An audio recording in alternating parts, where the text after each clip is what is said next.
So in this video, I'm going to show you how to fix your rear brakes on an NV400. If, like me, your brake caliper is actually seized to the carrier itself. So there's the carrier.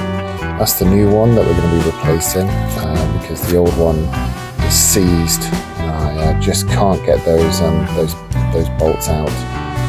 So this is a way of fixing it. Obviously, jacking up is really important. Make sure you use the correct size jack. I see so many YouTubers where they just use, twigs and bits of wood to hold their van up.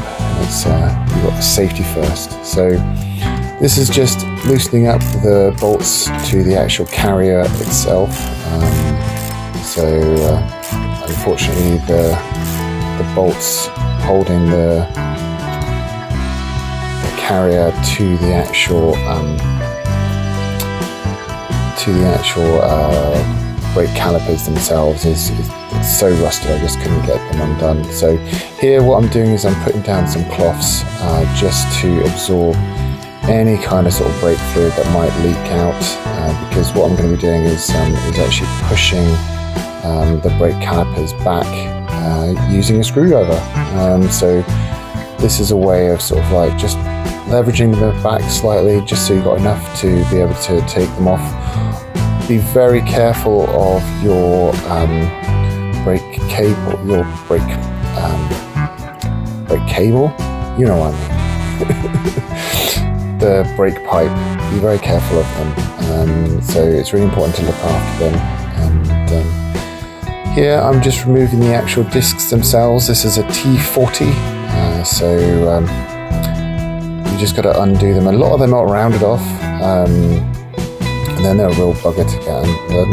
I actually spray painted behind where the brakes sit just to like clean it up because it was originally very rusty. So I thought I'd be nice and do that.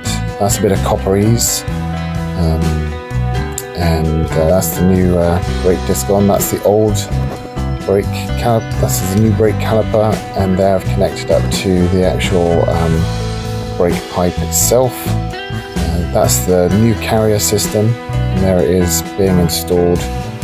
And it's always nice when you've got new shiny parts, isn't it? It looks beautiful, gosh.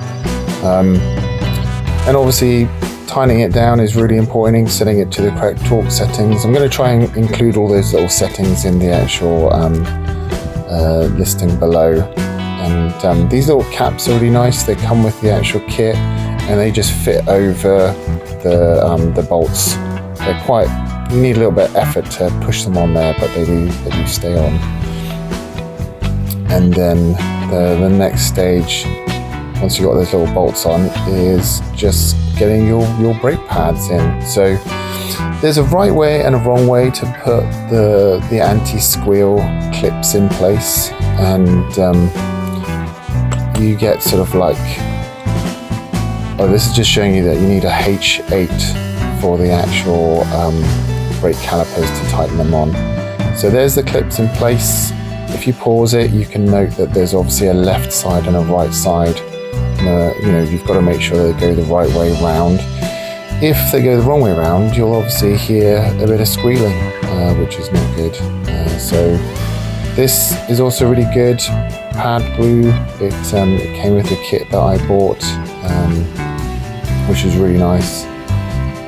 Because obviously you don't want to just use copperies, because copperies can actually melt and cause a lot of smells, and it can get on the discs themselves and everything. So you want to be using the correct grease there, one that's a high temperature grease. And then obviously your little condom things just go back on the end of the brake calipers themselves, just to protect it. And then not forgetting to wire it back in. That's obviously very important. You want that sensor connected. And it gets connected in quite an awkward place, which is always nice. So it took me a bit of time actually to cut the old sensor out. So it's quite tricky to show you, but basically just fits behind here and gets plugged in. It's really important it goes in this location.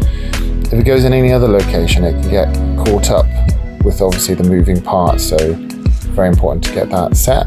That's the brake cable getting set. Now we're going to be bleeding the brakes, so very important to use the correct. I'm just doing a little hack here where you poke in 2 holes in the top, just like that, and by poking in the 2 holes it stops it from going everywhere. I find it's just a little hack that I've used over the years just to help me get the old brake fluid in there. And then it's very important to put the little dust cap back on. I find it's those little things, you know. I'm all about the details. And obviously torquing up your wheels. These are not small numbers we're talking about when you're torquing up wheels like this. This is you know, this is an industrial piece of equipment, so you're going to need proper, you know, proper torque wrenches. Not this one. This one's just like a little thing that I got because I bought it for like 10 quid off AliExpress, and it actually works really well, which is kind of annoying. But it's I just use that just to tighten it, and then I use a proper torque wrench in order to adjust it properly. So thanks so much for watching.